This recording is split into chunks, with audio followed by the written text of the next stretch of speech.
The day it began, the sun over Yaoundé hung low and dusty, like an old bulb refusing to die. Joseph Mfo, a taxi driver by trade, a dreamer by necessity, had just finished another losing day. His engine coughed more than it purred, his passengers argued more than they paid, and his rent sat unpaid for 2 weeks running. He parked at the roadside near Mokolo Market, where the streets were thick with exhaust and shouting. Vendors sold everything: second-hand shoes, broken radios, used watches, even cracked mirrors. He stepped out, stretched his back, and muttered to himself, "If luck were a person, she would have long divorced me." That was when he saw the old man. He sat by a roasted wheelbarrow under a crooked umbrella. Spread before him were mirrors, big, small, round, cracked, each one catching the late sun in strange ways. "You there?"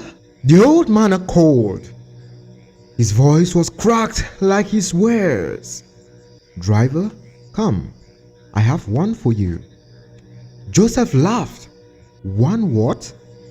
I already see myself every day in my windscreen." "Not like this," the old man said. "This one shows what the eye can't see. Your luck." Joseph hesitated, partly amused, partly curious. "How much?" "Not much," the man said, lifting a small square mirror the size of a car's rear view glass. Its frame was black wood, carved with spiral lines. "You pay what your pocket allows, but once you look, it knows you." Joseph rolled his eyes. "Ah, old men and their riddles. So if I buy it and my luck no change, I bring it back?" The man's smile faded. "No one ever brings it back." He said it so simply that Joseph almost shivered. But poverty makes men bold. He pulled a 1,000-franc note from his wallet, his last for the day, and handed it over. The man nodded. "Remember, only look in it once each morning before work. When the mirror shines bright, your path will be smooth. When it turns dark, stay home. Do not drive, do not tempt fate." Joseph smirked. "If I stayed home every time my luck turns bad, I'd be sleeping in the street." The man didn't reply. He only handed him the mirror wrapped in brown paper and said, "Luck doesn't change, it trades." Joseph didn't understand, but he thanked him and walked off. By the time he turned back, the old man and his wheelbarrow were gone. The next morning, Joseph sat in his taxi, the mirror now fixed above his dashboard. He laughed at himself as he adjusted it. "Joseph Mfo," he muttered, "you really let a market magician sell you juju?" Still, curiosity won. He looked into the mirror. For a moment, it reflected his face as normal, tired eyes, rough stubble. Then, before his eyes, the surface seemed to brighten. A pale golden glow spreading like sunrise. He blinked. What in God's name? Just then, a woman waved for a taxi. Then another. Within minutes, he had more passengers than he could take. The fares came easy. People paid without argument. The day rolled smooth as silk. At noon, he stopped for lunch, something he hadn't done in a week. He even gave alms to a beggar at the junction, laughing as he dropped coins into the man's bowl. It felt like the universe had finally remembered him. That evening, when he packed home, his pockets bulged. He thought of the old man's warning, that when the mirror shines, your path is clear, and it had. But he didn't think of the rest, the part about trading luck. The second morning, Joseph looked again. The mirror was still bright, though this time the glow pulsed faintly, like breathing. He drove out, humming to himself. Midday, he heard a commotion at the junction. A small crowd gathered near the gutter. The same beggar he'd given coins to yesterday had been hit by a car, dead on the spot. Joseph's song died in his throat. He drove past quietly, eyes flicking toward the glowing mirror. When he got home, he covered it with a rag. But the next day, when he tried to start his taxi without checking it, the engine refused to start. The third time he looked, it purred alive again. He stared at the mirror's faint gleam. You want to be seen, eh? So he obeyed. Each morning he checked it before driving. Each day it glowed, he earned. But soon every bright day came with bad news.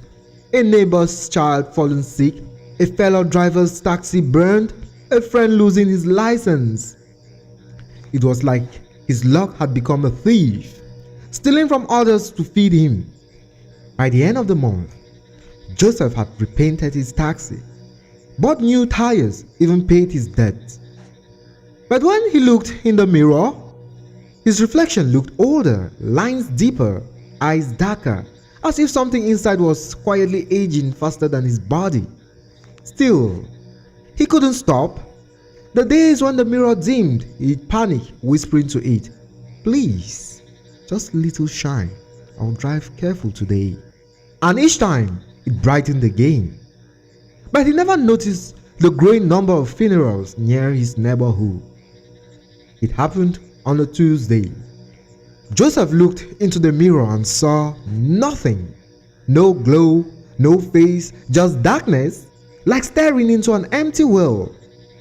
His stomach knotted. He tried to drive anyway, muttering prayers. Maybe it's broken, he told himself. The morning was slow. No customers, no music, no chatter. Even the air felt heavy. Then, around noon, a stranger flagged him down, a woman in a white blouse, calm eyes, voice soft as wind. "Driver, take me to Simeon," she said. As they drove, she looked into the mirror and smiled faintly. "That's not yours, is it?" He frowned. "How you mean?" "That mirror," she said, still gazing at it. "It belongs to the one who knows how to end it." Joseph's hand tightened on the steering. "You know this thing? Everyone who has ever owned it knows it," she said. "But they never tell the next because it never leaves willingly." Before he could reply, she touched the mirror. Her fingers left no reflection. Then she looked at him and said quietly, "If you want to keep your soul, never look into it again after tonight." At the next junction, when he turned to ask more, she was gone. No door opened, no sound, no trace, only her faint perfume and the mirror, which now glowed blood red. That night, Joseph didn't sleep. He sat staring at the mirror, covered in a thin cloth, as thunder rolled over the city. He thought of the beggar, his dead friends, his sudden fortune. He thought of the old man's words, "Luck doesn't change, it trades." Around midnight, he pulled the cloth off. The mirror shone like a small sun, light spilling over the walls. His reflection was gone. In its place stood a dim outline, a shape breathing in sync with him, its eyes hollow. "You want me?" he whispered.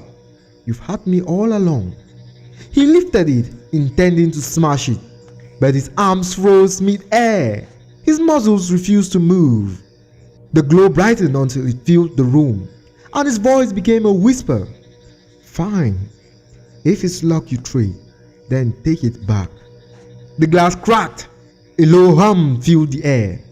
Then silence. Neighbors said they found Joseph's taxi the next morning, parked perfectly by the roadside, engine still warm, but the driver's seat was empty. Only a faint mirror lay on the dashboard, reflecting the cloudy sky. Months later, A new driver bought that same taxi at auction.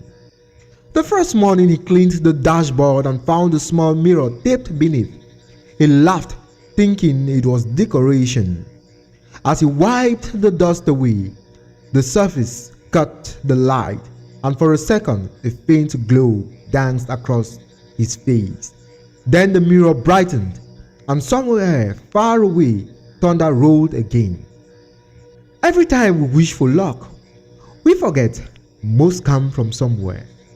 In Joseph's story, fortune doesn't fall from heaven, it is borrowed, traded, taken from those who unknowingly pay the other side of our prayers. The mirror reminds us that blessings too bright often cast the darkest shadows. In our cities today, we no longer buy mirrors and markets, but we still chase reflections, likes, followers, sudden wealth, quick success. We call it progress, but sometimes it's only another trade, one soul dimming for another to shine. Perhaps that's why even in our happiest moments we feel a quiet unease, because somewhere deep inside we know when luck becomes too perfect, someone else is losing it for us.